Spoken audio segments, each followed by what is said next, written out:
Good morning everyone. आज हमारे इस नए वीडियो में आप सभी का फिर से एक बार स्वागत है। ये वीडियो डालने में थोड़ा देरी हो गया। आज हम 12वीं भौतिक के अध्याय नंबर 4 में के पीडीएफ नोट्स और पिछले 5 साल के जो क्वेश्चन हैं उसके बारे में यहाँ चर्चा करेंगे। देखिए, नोट्स जो है सभी बोर्ड के लिए काम आएगा, लेकिन जो मैं क्वेश्चन जो डाल रहा हूँ पिछले 5 साल का, ये सीजी बोर्ड का है। तो ये जो चैप्टर है सीजी बोर्ड के अनुसार से इसमें से सिर्फ 5 नंबर के सवाल आते हैं और पिछले 5 सालों में ये 5 नंबर के किस तरह से सवाल आए हैं इसको मैं यहाँ पर पूरा लिख दिया हूँ। आप इसको देख सकते हैं कि 5 साल में सिर्फ इस अध्याय से, जो अध्याय नंबर 4 है, वहाँ से सिर्फ और सिर्फ 5 नंबर के ही सवाल आए हैं। और ये 5 नंबर के सवाल जो है वो कौन कौन सा है उसको देखते हैं। सबसे पहले तो इसमें जो है बायो-सेवर्ट नियम को आप पढ़ना बहुत ज़रूरी है और बायो-सेवर्ट नियम से ही कुछ सवाल यहाँ बनेंगे। जैसे ये है, सीधे लंबे धारावाही चालक के कारण चुंबकीय क्षेत्र। ये हालांकि पिछले 5 साल से नहीं आया है, लेकिन उससे पहले आता था। तो बायो-सेवर्ट नियम के साथ साथ और जो वो सवाल है उसको बताता हूँ। ये धारामापी वृत्ताकार लूप के केंद्र पर चुंबकीय क्षेत्र, ये सवाल आया है बायो-सेवर्ट नियम के साथ।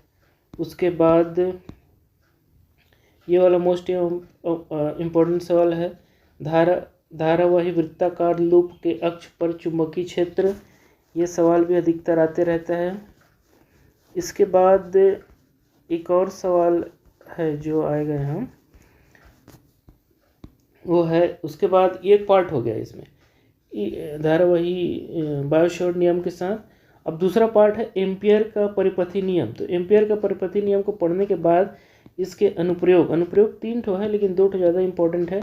एम्पियर का परिपथी नियम को पहले आपको सिद्ध करना है। एम्पियर का परिपथी नियम के अनुप्रयोग में सीधे लंबे धारावाही तार के समीप चुंबकीय क्षेत्र, एक ये हो गया, और दूसरा है लंबी धारावाही परिनिका के कारण चुंबकीय क्षेत्र के लिए व्यंजक। ये सवाल जो अधिकतर आते रहते हैं। ये दूसरा पार्ट हो गया। तीसरा पार्ट में हमारे पास है लॉरेंज बल है। लॉरेंज बल के साथ साथ ये साइक्लोट्रॉन है। साइक्लोट्रॉन के बाद साइक्लोट्रॉन का पूरा लिखा हुआ है यहाँ पर। इसके सारी चीज़ को पढ़ना है, साइक्लोट्रॉन के एक भी चीज़ को नहीं छोड़ना है। साइक्लोट्रॉन के बाद है, फिर उसके बाद आएगा ये 2 असीमित लंबे सीधे तारों में।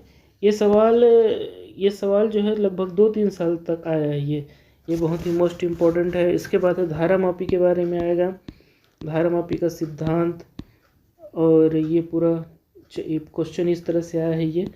तो इतने सवाल जो है अभी तक 5 सालों से ये लगातार पूछे जाता है।